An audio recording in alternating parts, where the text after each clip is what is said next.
Bonjour et bienvenue dans nos perspectives financières d'aujourd'hui. Rejoignez-nous aujourd'hui pour notre analyse du monde financier, des derniers événements et des dernières informations sur les marchés. Thomas va nous aider aujourd'hui, depuis la salle des marchés.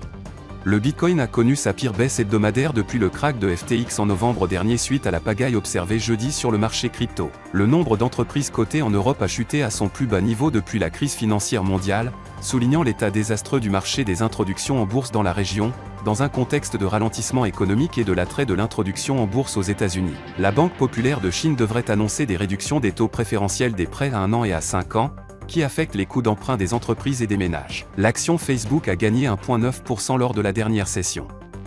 Selon l'indicateur CCI, nous sommes dans un marché survendu. Le cours de euro-dollar est resté largement inchangé lors de la dernière session. Selon l'indicateur oscillateur ultime, nous sommes dans un marché survendu. La paire livre sterling-dollar s'est échangée latéralement lors de la dernière session.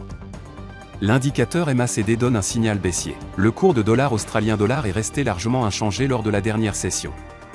Selon l'indicateur CCI, nous sommes dans un marché survendu. L'indice d'activité nationale de la Fed de Chicago des États-Unis sera publié à 12h30, la vente aux enchères des obligations à 3 mois des États-Unis à 15h30, la vente aux enchères des obligations à 6 mois des États-Unis à 15h30. L'indice des prix à la production de l'Allemagne sera publié à 6h, le rapport mensuel de la BUBA de l'Allemagne à 10h, la balance des comptes courants du Portugal à 10h. Nous espérons que vous avez apprécié nos perspectives du marché d'aujourd'hui. De la part de toute l'équipe, nous vous souhaitons une journée de trading productive. N'oubliez pas de vous connecter demain matin pour tous les événements et les dernières nouvelles sur les marchés financiers.